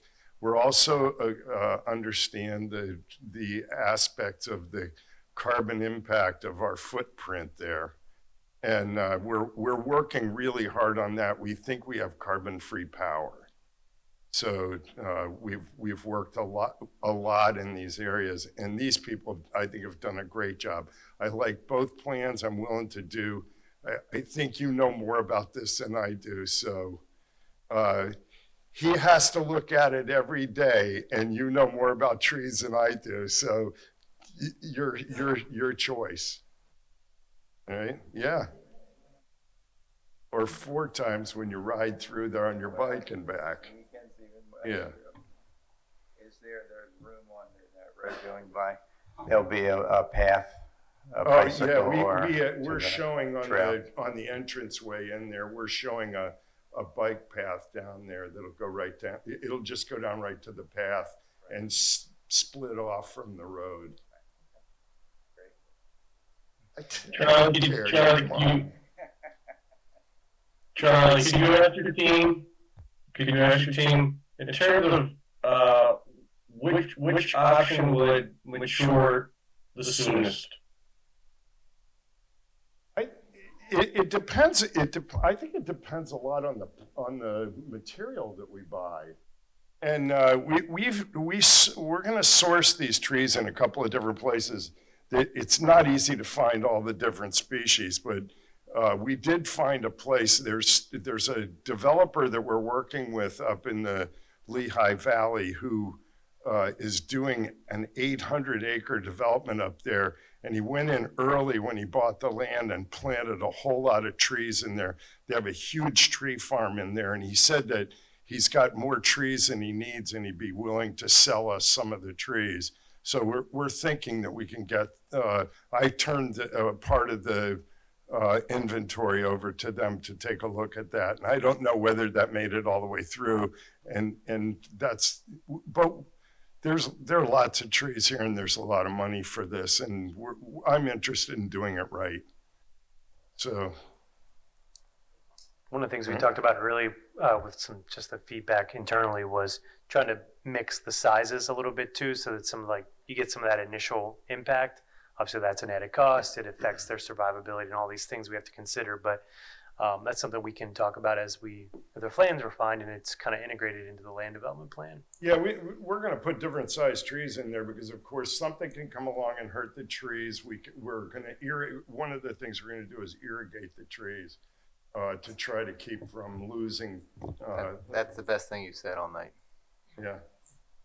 That's the best thing you said all night, the irrigation. That's my immediate thought when I saw that many trees. That is a monumental task to maintain them for the 2 years they need to establish. To be honest with you, when I saw the lines of trees, I said that would make a great plan because it's so easy to drip irrigate them. And so what we had planned to do was to put a removable drip irrigation in there and then just pull it out at the end of it. So, I don't claim to have all the answers here. If you want some input into it, I would certainly have respect for the work that you've done, and I'm perfectly willing to take some steering.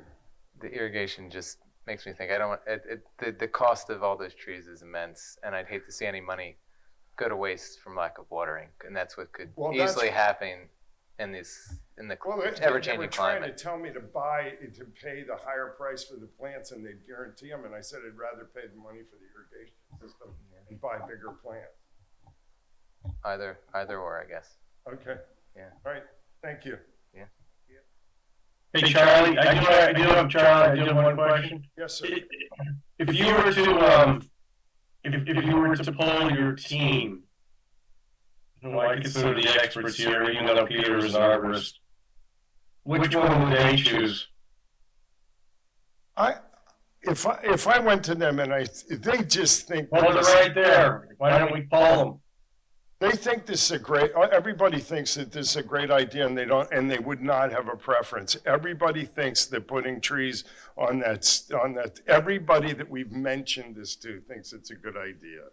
So I would say that my partners would support, if you want to make the decision, if we make the decision, if I make the decision, that my partners will support this all the way around.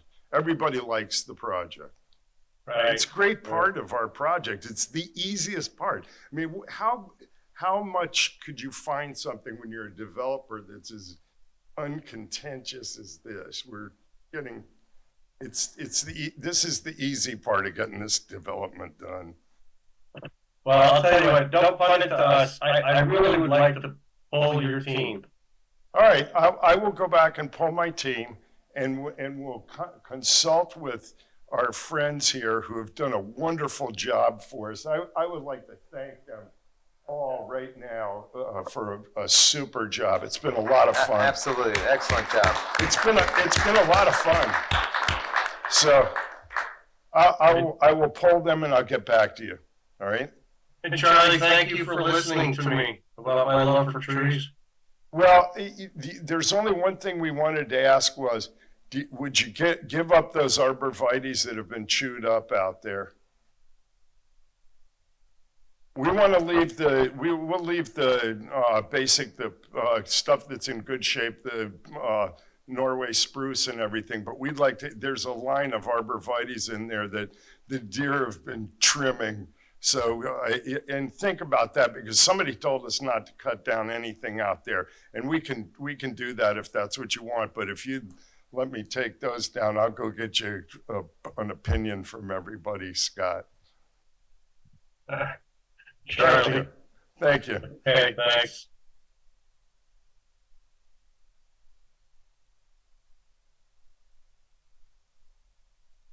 Thanks everybody from Temple. Good job.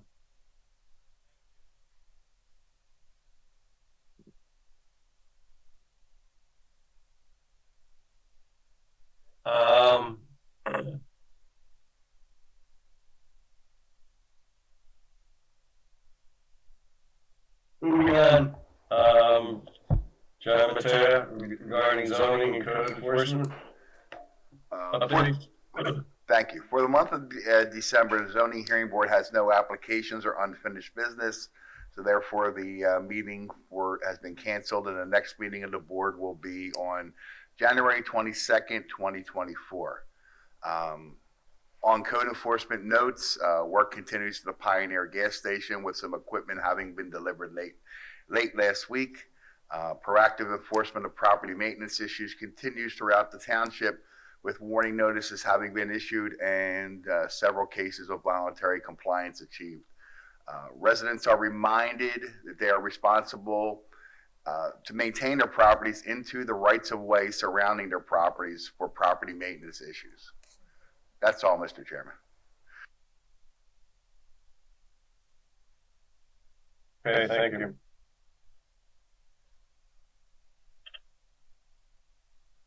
Richard, any questions?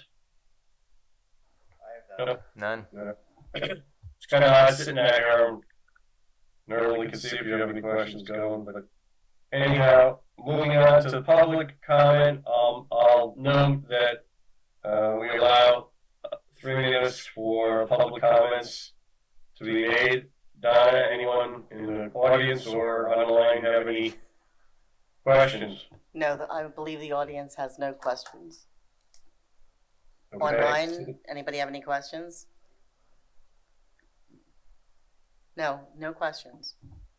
Okay. Seeing none, then we'll move on to the consent agenda. And I'll read that in its entirety. Interrupt me if you have any questions as I read through this, or we can address it at the end. And Zach, you may have something you want to add to regarding one of the financial impact statements, but here we go. Starting on 9A.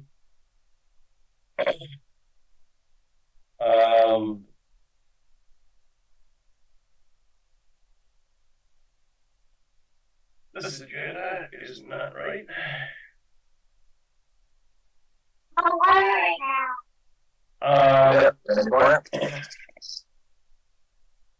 Hello. That was just, somebody just logged on. They're probably going to have a public comment after you read this. Okay. So 9A, we've got to approve the meeting minutes from November 8th, 2023. Usha, I'm going to need your help here to ratify the payments of the bills for November. There are no dollar amounts here. So we'll come back to that. Accept the treasurer's report as of October 23rd, October 2023, I should say. accept the proposal from McMahon for supplemental services, the easement plan for Moore's Road sidewalk project for a price not to exceed $7,500. Approve the purchase of JBL professional portable speakers for upcoming events in the amount of $1,921.61 from AVT. Approve the PML membership renewal for the amount of $3,340.08. Approve the website proposal to revise in the amount of $22,000 for a 3-year term. Donna, did the special wording I had hoped to get in, did that make it into the Yes, agreement? everything, I sent you the revised, they put everything in there, and added what Bernadette added to it. Okay, so it does So it was reflect all- the cure, the cure, very good. H, approve the quote for $2,200 for Stats Electric for electrical work done to be done in police area. Bishop Tube redevelopment, the final land development plan, will be until March 31st, 2024. And reaffirm motions and actions from the November 8th, 2023 Board of Supervisors meeting. So Usha, have you got the November payment up? It got missed there, and should I go get it now? Peter, or We have it in the packet. If you don't have access to it right now? not here? Okay. Yeah, it's $1,084,834.46. Thank you, sorry. It's all right. Okay. So can I have, if there's no questions, can I have a motion to ratify this? I'll make a motion to ratify the December consent agenda as read by Scott. Do I have a second? All in favor? Aye. Aye. And passes. Thank you. Can I ask Thank a you. quick question to Zach before we wrap up? No. What? Yeah. What's the timeline on that sidewalk for Moore's Road? Thank you. Is that ever going to happen? I feel like we've been talking about it for a while. We have, yeah. One of the challenges, as you know, we knew this going into was the program that we were funding it through adds a layer of or 2 or 3 or 4 of complexity. We only recently got PennDOT safety review comments back. I would say in the last 2 months or so, which I think we thought we'd have probably more like 12 or 14 months ago.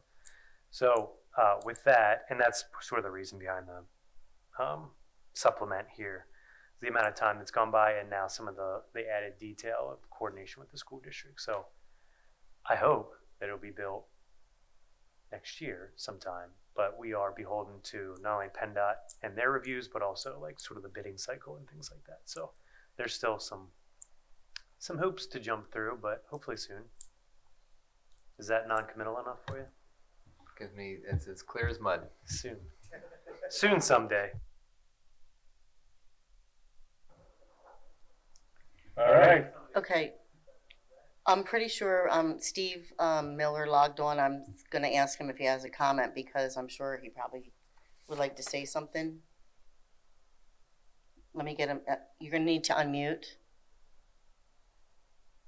Not regarding this issue. I'm more interested in what's going on with Brian Aaron. Well, we had passed public comment before, right after you got on. We were already past it, so I'm just giving you an opportunity to make public comment. Well, public comment is we're wondering, you're supposed to get back in touch with us and have a talk with us about the issues we're having with Brian Aaron in the field between the homes. We're wondering, like around the holidays, we like to go out there and have our events, but we're afraid to because we're afraid that the police will come and give us all tickets or fines. All right, Steve, can you hold on? All right. John, can you give us the I recap? had a telephone discussion with Mr. Miller last week. When I spoke to Mr. Miller, we spoke at length about this and other issues. I told him that we're going to keep up with our property maintenance issues that we have in that area. And then we discussed that we would do no further action on any enforcement of the issues until we solve the questions of who owns what properties. And we're in the process of getting proposals for having the property surveyed to figure out who owns what and where all the boundary lines are. So that's where we left it, Mr. Miller. Do you remember we had that conversation? Oh, yes, I do. Thank you. I remember that. But overall, say for our Christmas time or New Year's Eve, if we're out there, we have a little fire, we have our get-togethers or prayers or whatever, are we going to be subject to fines? I mean, you haven't been subject to fines in the past. Mac, you would say that you're a job. Well, I more or less. We as a community have lost out based on what Township Authority has said. They don't provide good reason for it, and I don't think they realize that what they're doing affects as many people as it does, and to the extent that it affects them. I mean, you're talking multi-generational, everybody from retirees to working class and the working class children that are out here basically just enjoying the land that's out back of their home.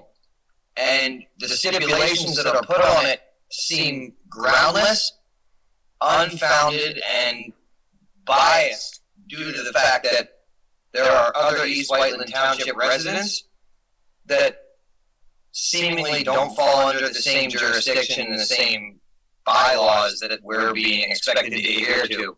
You have people I respectfully find that hard to believe that you're being singled out at this point in time.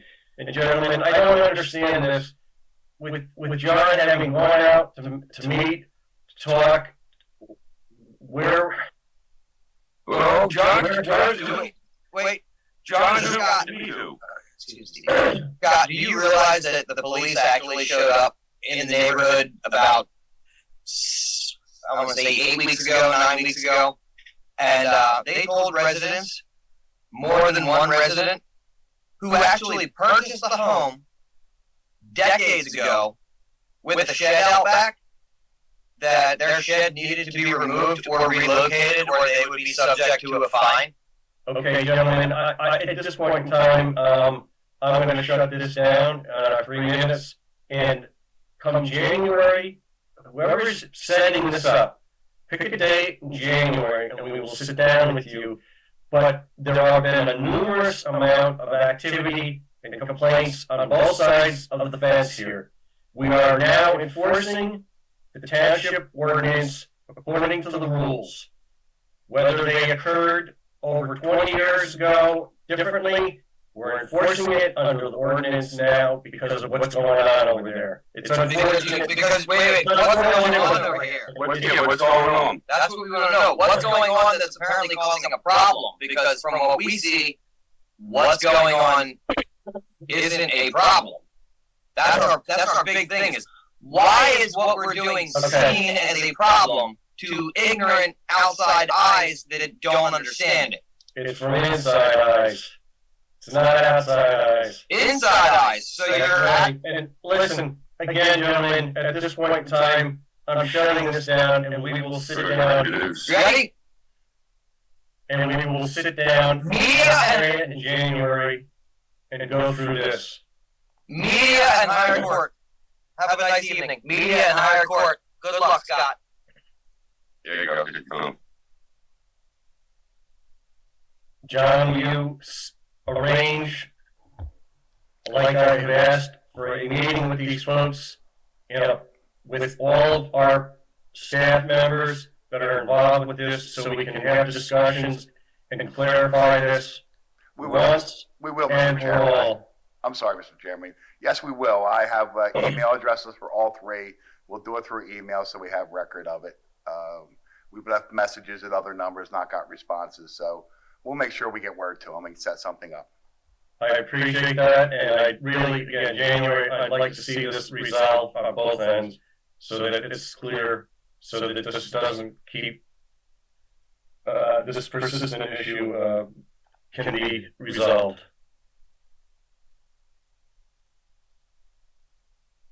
All right. Donna? We'll call the news, and we'll go way above East Whiteland. You are not going to, as representatives of the township, put a thumb over the township. I'm allowed to? Okay. I don't want to do it without. I did. He's gone.